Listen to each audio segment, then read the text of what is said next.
שלום חברים, אז אנחנו בסרטון השני שלנו שמדבר על התמכרויות, והיום אנחנו נתמקד בצד הפיזי של התמכרויות לפי תורת הבריאות הטבעית. ובאופן מפתיע, התמכרות בצד הפיזי של העניין זה מנגנון הגנה של הגוף שנועד לשרת אותו כדי להתמודד עם רעלנים שנכנסים אליו בצורה יומיומית. מה זאת אומרת? אם אנחנו לצורך העניין זוכרים את הסיגריה הראשונה שאי פעם עישנו, אז איך הגוף שלנו יגיב לזה?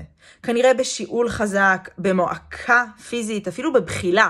הגוף עשה הכל כדי להתנגד לחומר הזה שהוא לא באמת יודע איך להכניס אותו למערכת, זה לא אמור להיכנס פנימה.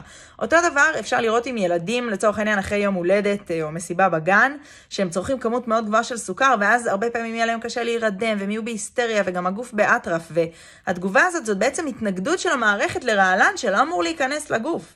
הגוף לא יודע איך לעבוד עם זה, הוא מזהה שזה רעל, הוא מנסה לפלוט את הרעל הזה החוצה. אבל מה שקורה זה שאנחנו בעצם מתחילים לצרוך את זה בצורה יומיומית, ואז הגוף חייב לפתח איזשהו מנגנון של הסתגלות לרעל הזה, כי התנגדות חריפה ועוצמתית יומיומית תחלה את אנרגיית החיים שלו. אז מה הגוף עושה?